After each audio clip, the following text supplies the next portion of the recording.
Hey boardies, welcome to AmassGames. My name is Simon. This is Ultra Tiny Epic Kingdoms, a 4X game by Scott Almes, made even smaller. Yes, this is the ultra tiny version of Tiny Epic Kingdoms. I have not played the full version of it, but I have seen a bit of the stuff inside the box. So if you have seen any of my other videos in the Tiny Epic series by Gamelyn Games, do check them out. You'll see they are kind of bigger size, and I do have more videos by them on the way as well.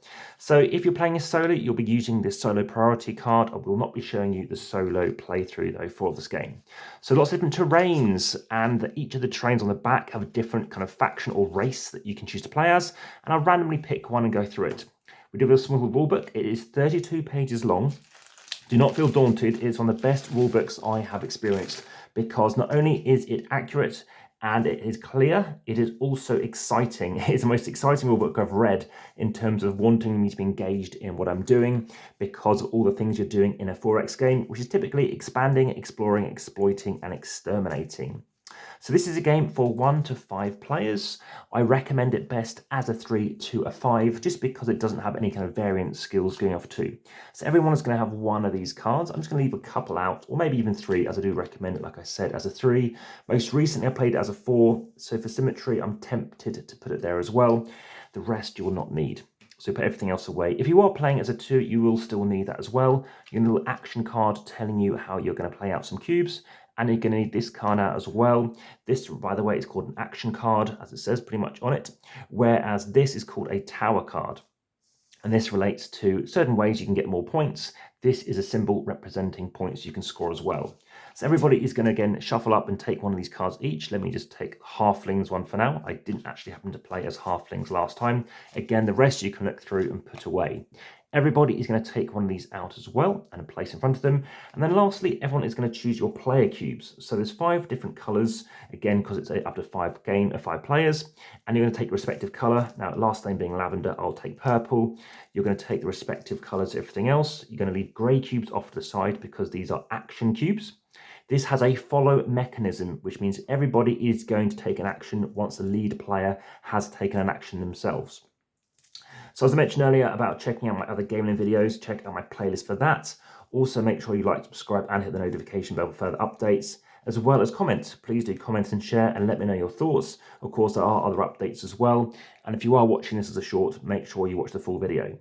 So this is a game where, as I mentioned, you're trying to get the most points. You have a little mini tower available here as well. And you're also going to have resource cubes. So you are going to need one of each type. And these represent various things such as mana and food, etc. So now you're going to place out your respective resource cubes, and you're going to place them out on your little board here. Now, I am filming this in 4K. I could have zoomed out, but I thought it might be best to show how it works. So this is called ore. We also have food or grain, and you have mana or mana. I know people pronounce it differently. I happen to say mana. Apologies to anyone who says mana. I'll try and correct myself if there is a certain way I should be saying it in future. Okay, so now you need to place them out on your board. So even though it has it in this order, you happen to place your ore out here, you happen to place your grain out here, and lastly, you're going to place out your mana down here in this particular slot. Sorry, I do have that in the wrong order. It is actually in this order here. And there we are done. So this is telling me I've got 3 food, I've got 2 mana, and I have got 1 ore. Now remember, I'm playing purple. One of these can go off to the side. This is to tell how much points I want to give in terms of might, in terms of combat. You're also going to take 1 cube and place it down here as and when you move up this track. And you're also going to place 1 off to the side as and when you're moving up this track too, which means you should have 7 cubes left.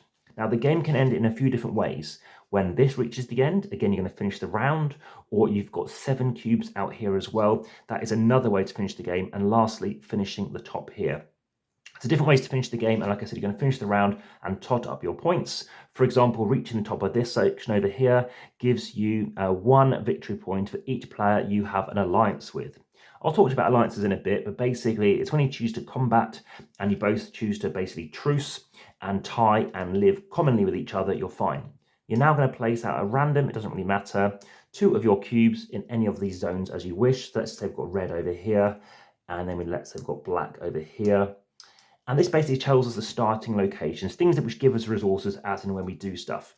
So let's go through these actions. I can, if I'm the starting player, choose to do this action. This means I can patrol. For some reason, I might not want to be in these locations and I might want to move over here, or I could choose to move here or whatever. This doesn't produce anything. As you might see, this produces mana, this produces ore, and these produce food. Again, I'll tell you why you want to do it in a second. A different option, let's say someone's taken action. The next action someone could do is to quest. This means you're bouncing across, so you're taking your cube and you're moving it onto a different board, and you can bring it on at the edge of the map. So I could bring it on here, in which case I could fight, or I could bring it on here safely, and now I've controlled another different area. Again, I might want to do so because it allows me to now have some, I guess, ore, mining, you might want to call it. So there are locations on the map which don't really produce anything, but you are safe, you're nice and out of the way, which is good, remember, because you are trying to get 7 cubes out as one victory condition, or at least end game trigger, and each of your cubes out at the end of the game is worth a point too, or armies we can call it if you want to be thematic. Okay, so if you see anything out here which happens to be a ruin, these are basically castle ruins and village rubble, which are rich in both resources and war stories, and armies that venture into these lands soon find themselves lost both physically and mentally.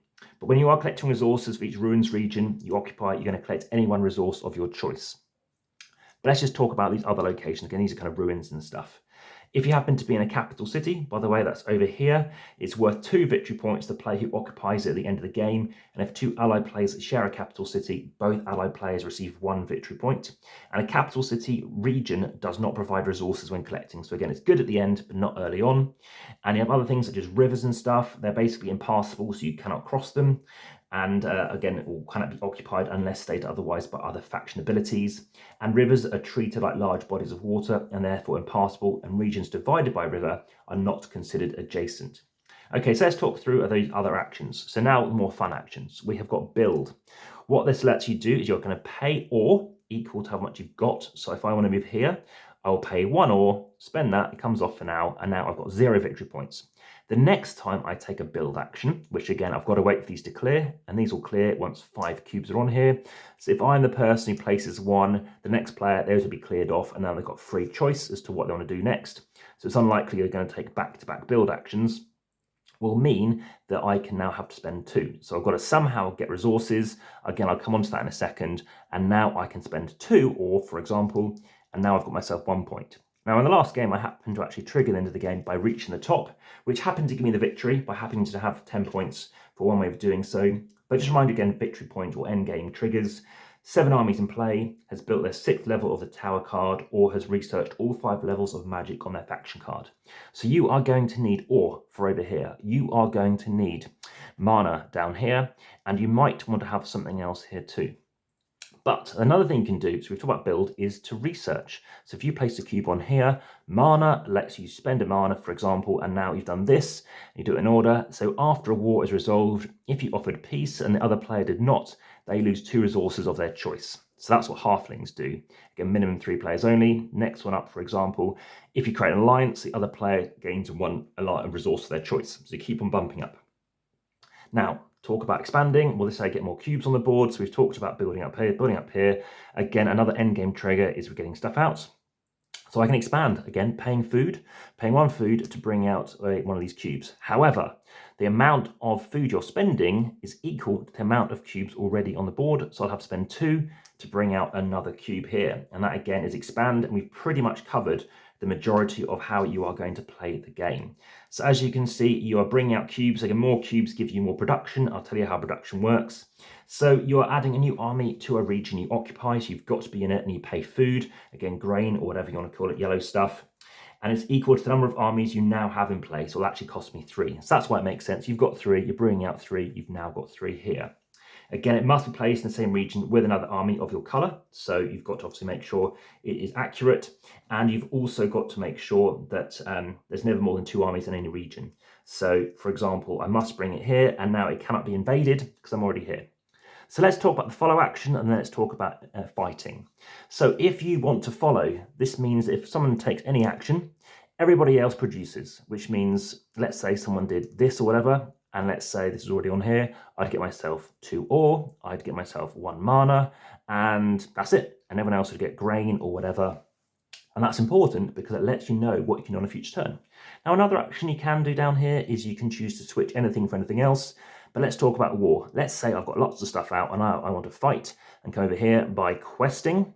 And now again, I start to quest, everyone else producing stuff. But what this means is we're now going to secretly reveal, and this tells me that, I don't know, you can see that I've got only a few resources. I've committed 4, I do it secretly, and we will reveal. My opponent would have also placed their cube somewhere, and I have to spend those resources to do so. So I would spend, that's worth 2. So each of these spaces is worth 2 mana. So all I need to spend is 4 mana, or I could spend 2 equals, obviously, 2, I guess, attack or strength, and then 1 and 1 to make 4. So however you want to do it, if you had 11, again, 5 and 1 would be enough, because 5 times 2 and 1, however you want to do it. So if someone's really strong on resources, you can either go really high, or you could go really low. Again, if you have more than you need to, you're simply going to be up to that strength. So I put 11, and I've only got 2 times 2 is 4. Let's say I've got 7, and I did 8. I've got just, my strength is going to be 7 at most. But if I went to 0 and they had 11, then they've wasted all their stuff. Again, I've wasted whatever I've done. I think I have to pay a minimum of 1 anyway. But if we both truced, that's good. We can both be in the same spot. That's fine. But if you lose, you've got to bounce across to a different location like that, which isn't necessarily a bad thing. You've got your opponents to waste loads of stuff. And that pretty much covers off the game. So it's a very enjoyable game. However, as with some Tiny Epic games, it does take longer than it feels. It is a lot closer to about 2 hours, generally speaking, 1 hour and a half, maybe 60 to 75 minutes, let's say, at least playing as a 4, and usually with new players. So it is something to be aware of.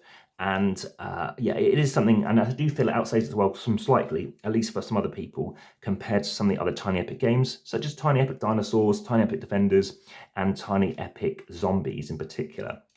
And yeah, I would say that's definitely the case. I think those are the top 3 in terms of the right duration for what you are playing. But there are other games, of course, I will be showing you as well, and I look forward to talking about them. But for a Tiny Epic one, and being ultra tiny, very enjoyable, small table space, still takes up quite a bit of space though on the table. You've got to make sure these are flat, 7 cubes across the bottom here too.